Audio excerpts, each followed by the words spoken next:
Comment exploser son taux de conversion? C'est une question qu'on me pose tous les jours. J'ai pas de clients. C'est une question qu'on peut se poser et je vais essayer de vous y répondre dans cette vidéo de façon concise et concrète afin que vous ayez un minimum de base à la fin de cette vidéo pour pouvoir vous lancer et exploser vous aussi votre taux de conversion.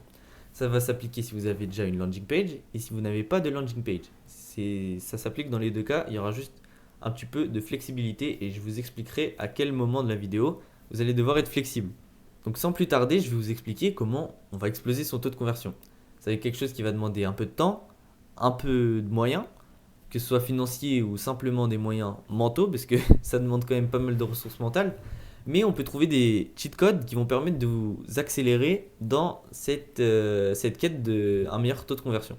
C'est pour ça que cette vidéo existe, où je vais vous montrer et vous guider comment tout simplement exploser votre taux de conversion. Et on va se concentrer aujourd'hui sur la première phase de la méthode qu'on a développée avec notre agence, la méthode AMDT, Audit, Maquette, Développement et Test. Aujourd'hui, on va se concentrer sur l'audit parce que avant de pouvoir faire un magnifique immeuble flamboyant avec des paillettes partout, il faut faire des plans. Et vous allez devoir être l'architecte de votre landing page et c'est ce qu'on va voir dès maintenant.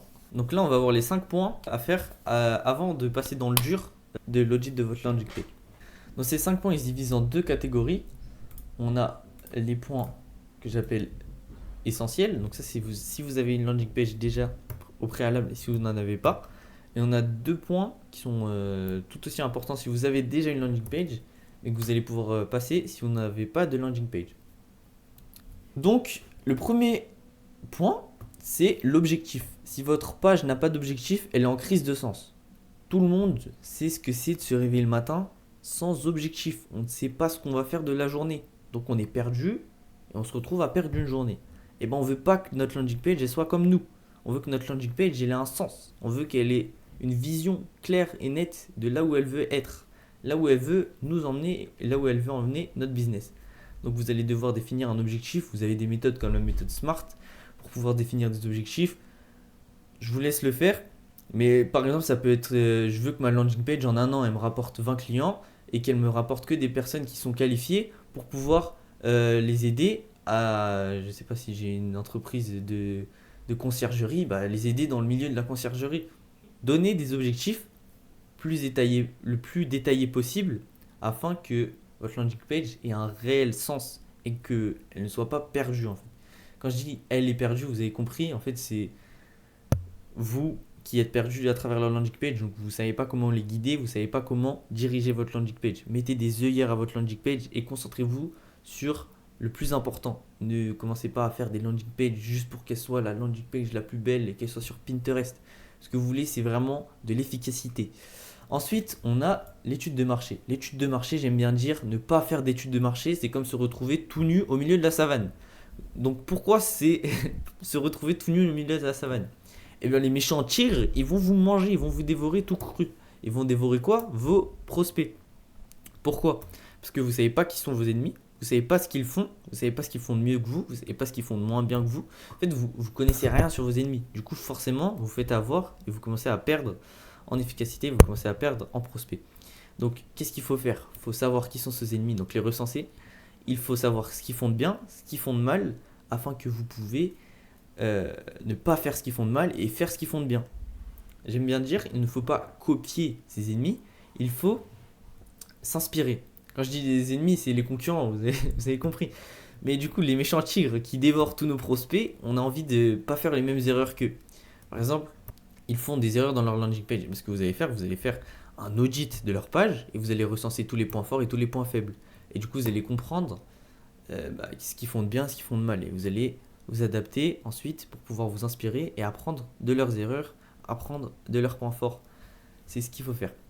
Ensuite, on a le numéro 3 qui est le persona. Le persona, l'idéal customer persona, l'ICP, c'est aussi essentiel que les deux premiers et ça vient compléter en fait les deux premiers.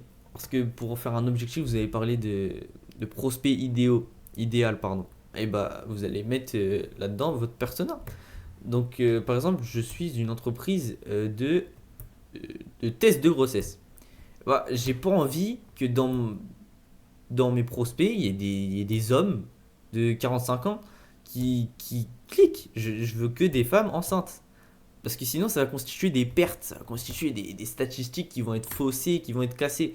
Moi, ce que je veux, c'est qu'il n'y ait que mon persona idéal, donc la personne idéale que je veux, le prospect idéal qui clique sur ma landing page. Donc ça va aussi jouer sur l'ADS et l'organique, si vous faites un des deux, ça va jouer là-dessus, même avant même la landing page. Mais il faut que dès qu'on arrive sur la landing page, la personne concernée se reconnaisse. C'est pour ça que sur les landing pages, vous avez des grosses headlines avec directement le prospect qui reconnaît pourquoi il est sur la landing page. Et généralement, si vous faites du mauvais ads et du mauvais organique, vous avez un taux de rebond élevé puisque les personnes en fait ils se reconnaissent pas directement et du coup ils partent de votre page.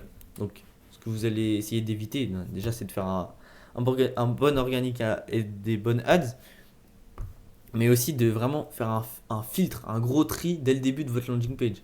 Comme ça, en fait, vous ne vous retrouvez pas, par exemple, en appel avec des gens, vous savez vraiment pas ce qu'ils font là. En fait, ils connaissent rien de votre process, ils connaissent rien de votre produit et ils sont juste perdus. Du coup, ça vous fait perdre du temps et donc de l'argent. Parce que ça, c'est pas ce qu'on veut. Ensuite, on a les points qui sont, si vous avez déjà une landing page, on a les KPIs. Les KPIs, Key Performance Indicator ou indicateur de performance clé en français, c'est simplement vos statistiques. En gros, c'est vos statistiques actuelles. Vous allez par exemple traquer votre taux de rebond. Vous savez que à l'instant T, il est à 67%. Et bah, vous notez l'instant T avant l'audit, avant tout le processus d'après. Et vous vous dites que là, on va faire un petit pont avec l'objectif. Et bah, vous vous dites, mon KPI, mon objectif dans 6 mois, c'est que le KPI il passe de ça, de 67 à. Je parlais de quoi? Du taux de rebond? Et bah, il passe de 67 à 30%. Oui, en fait, il faut que tout le temps vous traquez pour pouvoir vous améliorer. Je ne sais plus c'est quoi la citation exacte, mais en gros, si vous ne traquez pas, vous n'avez pas d'axe d'amélioration. Donc, les KPI, si vous ne les traquez pas, faites-le. C'est pas si grave que ça si bah, du coup bah, vous faites 100.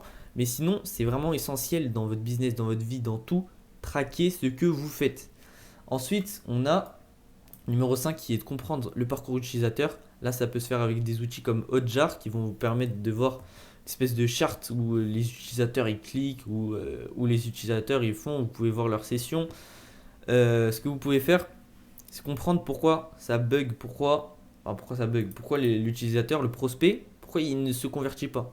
Pourquoi? Donc, une question auxquelles vous pouvez répondre avec cette cinquième étape. Par exemple, là on va dire que c'est une landing page. C'est difficile à imaginer avec tous les bêtises que j'ai dessinées, mais en gros, là vous avez le bouton pour la conversion. C'est le bouton de conversion.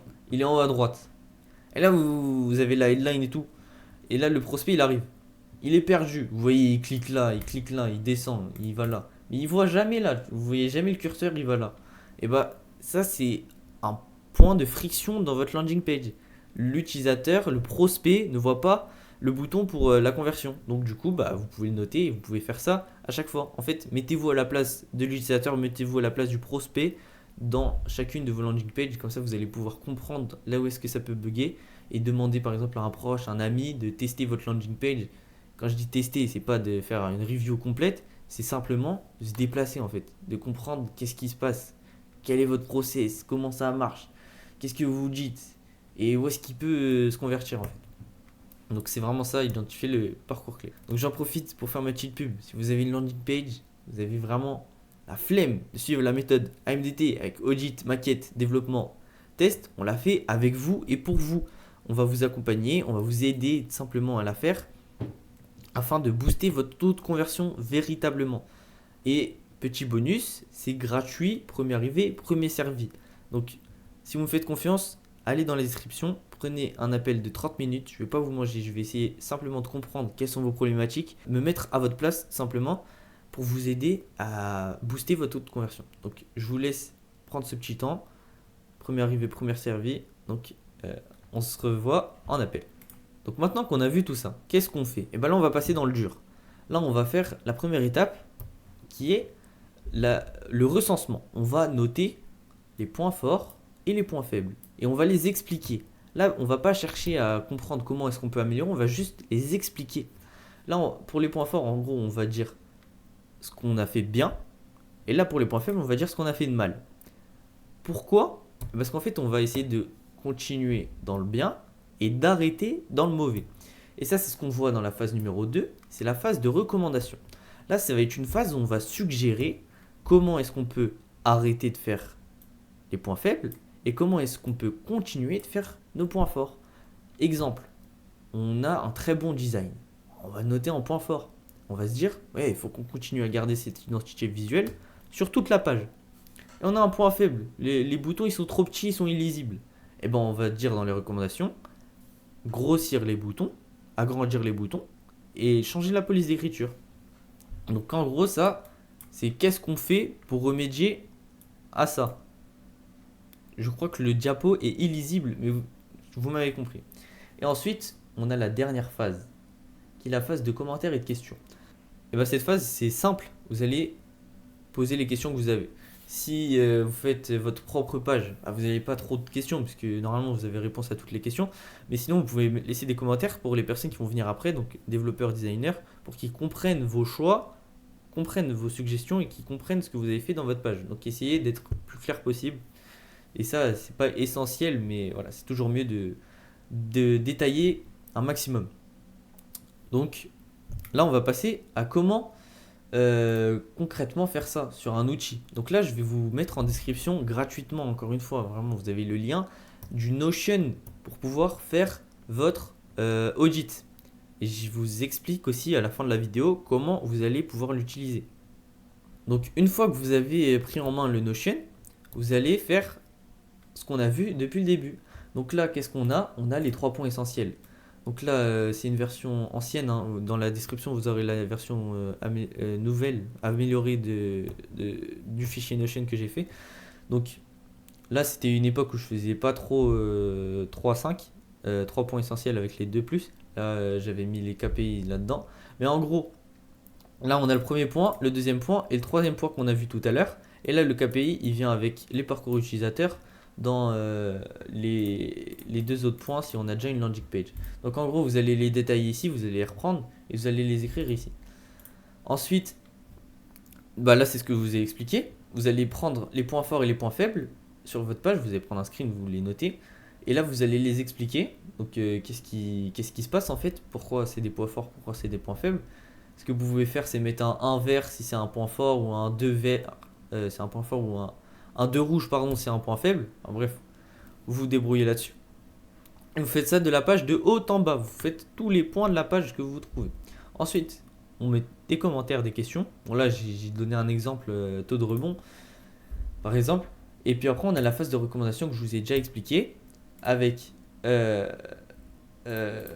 petit tableau où en gros, vous allez déjà suggérer le problème. Et le problème, c'est quoi? C'est le 1. Par exemple, le 1, on a vu tout à l'heure sur la vidéo que le 1, c'était un problème. Je crois que c'était le texte, il était trop petit. Et bah là, faire la suggestion un peu plus gros. Et là, la priorité, elle est basse. Et là, vous allez me dire, c'est quoi le score? Et le score, vous allez voir et comprendre ce que c'est dans la démonstration de comment utiliser le Notion tout de suite. Donc, je vais vous expliquer comment on va pouvoir utiliser le fichier Notion que je vous ai transmis dans la description. Donc, vous allez atterrir à cet endroit-là.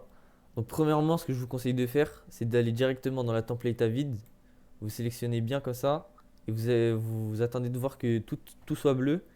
Et une fois que vous avez bien sélectionné tout, vous faites CTRL-C, CTRL-V, nouvelle page, comme ça vous pouvez modifier. Donc une fois qu'on s'est assuré qu'on peut modifier, on renomme, on met le nom, on met ce qu'on veut. Là, on peut mettre le lien de la page qu'on va étudier. Et là, on a les 3 points essentiels, donc je ne vais pas revenir dessus. Et les 2 points à ne pas négliger. Bon, vous avez un peu de texte qui vous explique au cas où vous aviez oublié ce qu'il fallait faire. Mais normalement, ça, il n'y a pas de problème là-dessus. Au pire, vous revenez en arrière dans la vidéo. Donc là, on va voir la partie vraiment technique. Donc, on va s'aider du guide. Parce que avant la template, je vous ai mis un petit guide sur comment utiliser le Notion. Le guide, ça s'explique comme ça. Déjà, le tableau, il se divise en 4 catégories. On a le score, le problème, la suggestion et la priorité. Donc là, c'était le cas de la page qu'on a vue juste au-dessus. Donc le score. Le score, en gros, ça va essayer d'expliquer la sévérité du problème, et la faisabilité. Ça, c'est un niveau pour le développeur et pour le designer. Donc la sévérité du problème, ça va vraiment être des compétences de quelqu'un qui sait ce qui frotte pour le client ou ce qui ne frotte pas justement pour le client.